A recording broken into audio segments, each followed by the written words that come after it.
আল্লাহ রোজাদারকে দিবিল জান্নাত।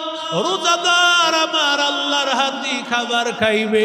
এর যুবক, তোমার জন্য রোজা করলাম, ওয়া আনতাসুমু খায়রুল লাকুম। রোজাটা ছাড়িও না। এক একটা রোজা তোমার জন্য এত দাম, এত দাম, এত দাম। এক একটা রোজার কারণে জাহান্নাম কত দূরে চলে যাবে কল্পনাও করা যাবে না। জান্নাত যদি পেতে চাও, নবী আমার বলেন, মান সামা রমাযান ঈমানাও ওয়া ইহতিসাবা গফিরা লাহু মা তাকদ্দামা মিন যামবি। যেই বান্দা রোজা রাখলো ঈমান সহকারে, সওয়াবের আশায়, মানুষকে দেখাবার জন্য না। মানুষ রোজা না রাখলে কি বলবে? ওরে বান্দা, রোজাটা হতে হবে একমাত্র আল্লাহর মহব্বতে। যেই বান্দা আল্লাহর মহব্বতে রোজা রাখবে, আমার নবী বলেন বিগত দিনের সব গুনাহ মাফ হয়ে যাবে।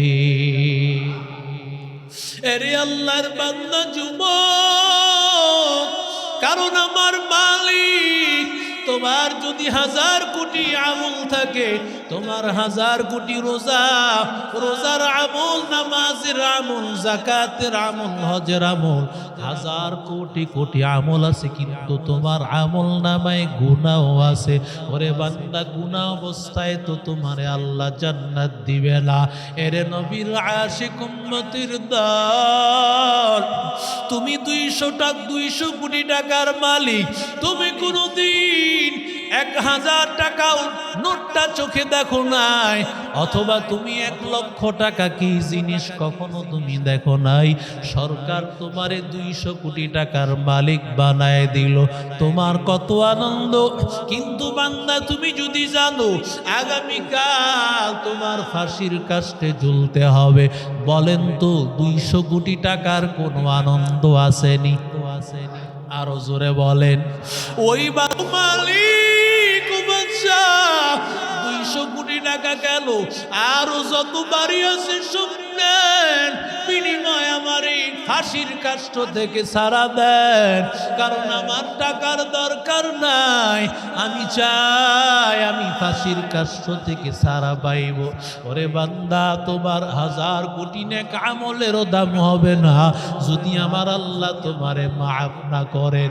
আমার নবী বলেন, রমজানের রোজা রাখলে এত দাম, আমার আল্লাহ তোর রোজাটার কারণে সম্মান বাড়াইবে। শুধু এতটুকু না, আল্লাহর নবী বলেন, গফির লাহু মা তাকদ্দামা মিন যামবিহি, পিছনের সব গুনাহ আল্লাহ মাফ করে দিবেন। আল্লাহ বলেন নাই, নামাজ আমি আল্লাহ ফরজ করেছি, যেমন ভাবে নামাজ অন্যদের উপর ফরজ করেছি। আল্লাহ বলেন নাই, যাকাত আমি আল্লাহ ফরজ করেছি, যেমন ভাবে যাকাত অন্যদের উপর ফরজ করলাম। আল্লাহ বলেন নাই, হজ আমি আল্লাহ ফরজ করেছি, হজ যেমন ভাবে অন্যদের উপর ফরজ করেছি। রোজার ব্যাপারে কেন আল্লাহ বলেন? কারণ রোজা এমন বিধান, যেই বিধানটা স্বাভাবিকভাবে একটু কষ্টই হয়। নামাজ যে কোনো মানুষ পড়তে পারে, এটা সহজ। হজ আদায় করা যদিও কষ্ট, কিন্তু বান্দার নামের শুরুতে আলহাজ ডাকবে, হাজী সাহেব বলে ডাকবে, জন্য তার কাছে আনন্দ লাগে।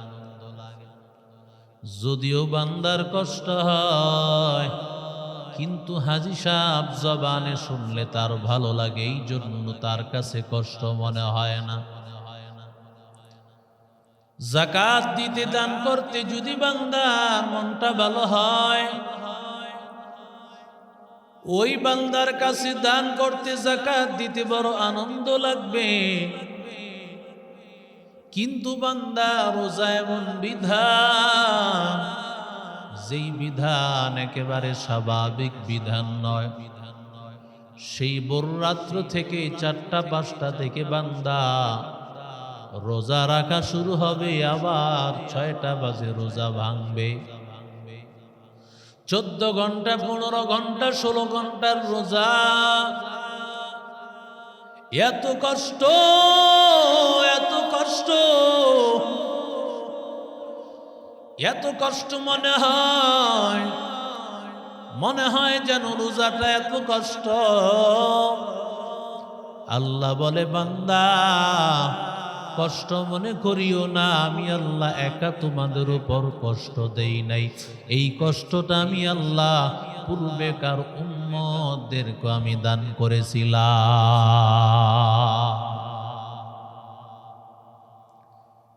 যখন ট্যাবলেট খেতে বলে ডাক্তার বলে না দেখো এই ট্যাবলেটটা অন্যরাও খায়, যে কেউ খেতে পারে, কোনো কিছু বলা লাগে না। মলম লাগাইলে কিছুই বলতে হয় না। যদি সিরাপ খাইতে বলা হয় কিছুই বলা লাগে না, কারণ সিরাপ খাইতে মজা লাগে। এক কাপের জায়গায় 2-4-5 কাপও খেয়ে ফেলে মজা লাগার কারণ। কিন্তু যদি বলে তোমার ইনজেকশন দেওয়া হবে, মোড়ামুড়ি শুরু করে দেয়, ইনজেকশনটা কিভাবে দিব? ডাক্তার বলে দেখো 16 জনকে ইনজেকশন দেওয়া হয়েছে, এবার এদেরকে জিজ্ঞাসা করে কেমন মনে হয়েছে? বলে মনে হয় যেন পিঁপড়ার একটা কামড়। ওরে আল্লাহর বান্দা, যদি বলে তোমাকে অপারেশন করা হবে, ওই বান্দার দিলে তো ভয়। ডাক্তার বলে 5-6 জন ওটি রুমে আছে, অপারেশনের রুমে আছে, ওদেরকে জিজ্ঞাসা করে দেখ অপারেশনটা কেমন তাদের লেগেছে। তাদেরকে জিজ্ঞাসা করা হয়, ওরা বলে আমাদেরকে খেলার ছলে এক নার্স আসিয়া কথা বলতেছিল, বিভিন্ন আলাপচারিতার মধ্যে হঠাৎ করে বলে তোমার বেডে চলে যেতে হবে, সব কাজ শেষ হয়ে গেছে। 1 ঘন্টা 2 ঘন্টা 3 ঘন্টা কোথা দিয়া পার হয়ে গেছে বান্দার খবর না। আল্লাহ এই জন্যই বলে বান্দা দেখ, রোজা আমি আল্লাহ তোর উপর ফরজ করি নাই। এই রোজা আদম নবী, মুসা নবী, ঈসা নবী, ইব্রাহিম নবী, নূহ নবী সবার উপর ছিল ফরজ। তবে বান্দা তাদের জন্য এইভাবে মাস ভিত্তিক এইভাবে ছিল না, কারো জন্য 2-4-5টা এইভাবে ছিল। একমাত্র এই উম্মতি মুহাম্মদের এত দাম, উম্মতি মুহাম্মদীকে আল্লাহ 30টা রোজা দান করেছেন, কারণ আমার আল্লাহ চান 30টা রোজা দিয়া বান্দারে পবিত্র করিয়া জান্নাতে নিয়ে যাবে। जन्नत दो ज़ख़ से या रब क्या करो, आरज़ू है मैं तुझे देखा करो, हूर गिल्मा जिससे नियामत है तो सबसे बेहतर नियामते दीदार तो। আল্লাহর বান্দা রোজা আমি আল্লাহ রাখবো কেন?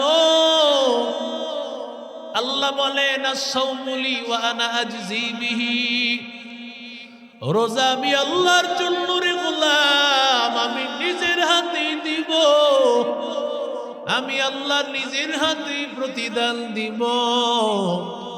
রোজাটা আমি আল্লাহর মহব্বতে রাখছো, রোজার প্রতিদান আমি আল্লাহ নিজের হাতেই দান করব। আর কোন ইবাদত এমন নাই যেই ইবাদতের মধ্যে তাকওয়ার প্র্যাকটিস হয়, গুনাহ ছাড়ার প্র্যাকটিস হয়। ওরে আল্লাহর বান্দা যুবক, দাওয়াত ও তাবলীগের একজন আলেম যুবক বাহিরে খেলাধুলার মধ্যে লিপ্ত আছে, বুঝাইয়া বলে ভাই আসরের নামাজটা পড়েছেন? বলে না না। বলে ভাই আসেন আসরের নামাজটা পড়েন। লজ্জায় পড়িয়া লোকটা নামাজে চলে আসছে, আসলে তার কাপড়টা ভালো না। এরপরও বান্দা আসছে কেন? বলে বলতে তো বড় লজ্জা লাগে। ওই বান্দাটাই যখন রমজান মাস, রমজানের রোজার মধ্যে বান্দা দরজা লাগায়া ওই বান্দা খাওয়া তার জন্য প্রস্তুত, তার জন্য পানিও আছে, তার জন্য খাবারও আছে। ওরে বান্দা বলো, যেই বান্দার উপর রোজা ফরজ এই মানুষটা এত খারাপ, এই মানুষটা কি রোজার মধ্যে দরজা লাগায়া খাবে নাকি? কথা কয় খাবে? এত খারাপ মানুষটা দরজা লাগাইয়াও খায় না, দরজা লাগাইয়াও পান করে না। বলে কেন রে গোলাম? ওই বান্দা জানে যদিও কেউ দেখে না, আমার আল্লাহ তাকাইয়া দেখতে পান। আলাম ইয়ালাম বিআন্নাল্লাহা ইয়ারা। ওরে বান্দা জানো না আমি আল্লাহ সব সময় তোমার দিকে তাকায় আছি। কেমন তাকায় আছি জানো? ইন্না রাব্বাকা লাবিল মিরসাদ। আমি আল্লাহ উৎপেতে তাকাইয়া আছি। ওরে বান্দা জানো আমি আল্লাহ কিভাবে তাকাইয়া আছি? ওয়াসবির লিহুকমি রাব্বিক ফাইন্নাকা বিআয়ুনিনা। আমি আল্লাহ শুধু তাকাইয়া আছি তা না, বান্দা তুমি আমার নজরে নজরেই আছো, আমি আল্লাহর চোখে চোখেই বান্দা আছো। ওরে বান্দা একটা সেকেন্ড এমন নাই যেই সময়টা আমার আল্লাহর চোখের সামনে নাই। ওরে বান্দা সব সময় দেখতেছেন কে? हर रंग में तू, हर बू में तू, हर जा में तू, हर दम। हर रंग में तू, हर बू में तू, हर जा में तू, हर दम। देखता हो जिधर चाहता हूँ आपकी रहम करम। देखता हूँ जिधर चाहता हूँ आपकी रहम करम।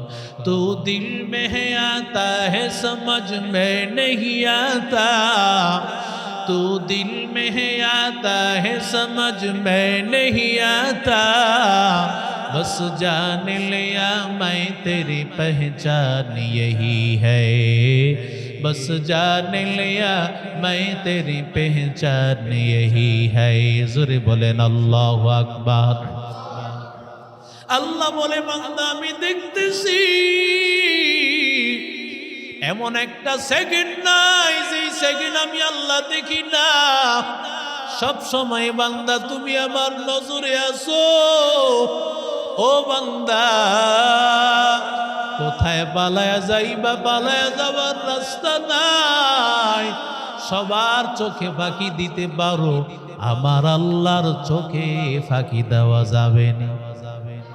जन्नतो दो ज़ख़ों से या रब क्या करो। आरज़ू है मैं तुझे देखा करो। हुरो गिल्मा जिससे नियामत है तो सबसे बेहतर नियामते दीदार तो। या इलाही तू मेरा माबूद है। या इलाही तू मेरा माशूक है। ज़ोरे बोलें अल्लाहु अकबर। আল্লাহ রোজাদারকে দিবিল জান্নাত। রোজাদার আমার আল্লাহর হাতে খাবার খাইবে। এর যুবক তোমার জন্য রোজা করলাম। ওয়া আনতাসুমু খায়রুল লাকুম। রোজাটা ছাড়িও না।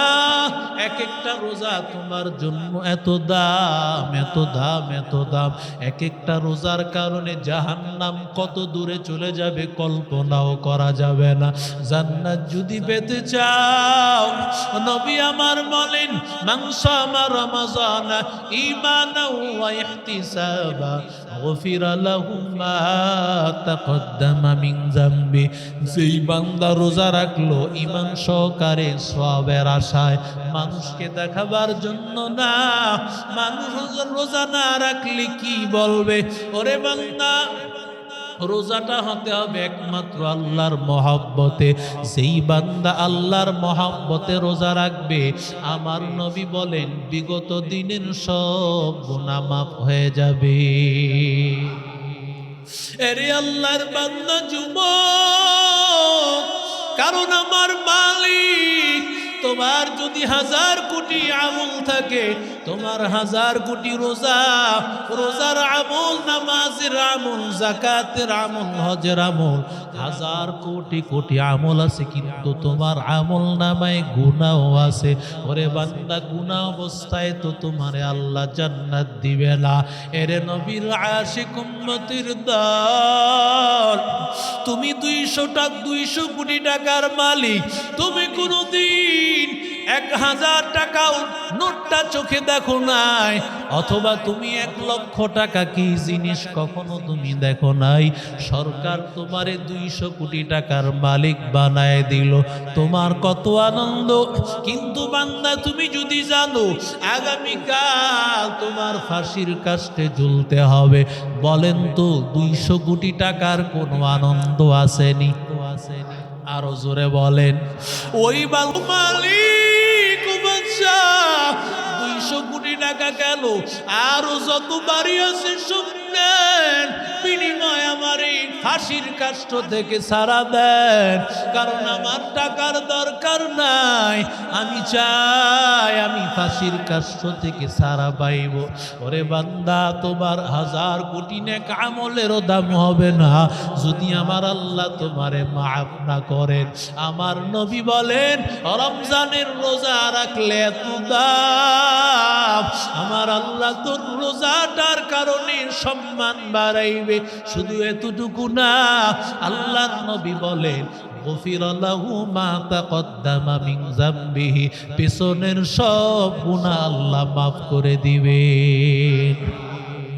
ওমান কামা রমজান ঈমানাও ওয়া ইহতিসাবা, নবী আমার বলেন, রমজানের রোজা রেখেছো, আবার তুমি সারাদিন রোজা রাখার পর তারাবির নামাজেও দাঁড়াইয়া গেছো, আল্লাহর নবী বলেন, এই তারাবির নামাজ পড়ার কারণে আল্লাহ তাআলা বিগত দিনের সব গুনাহ আল্লাহ মাফ করে দিবে।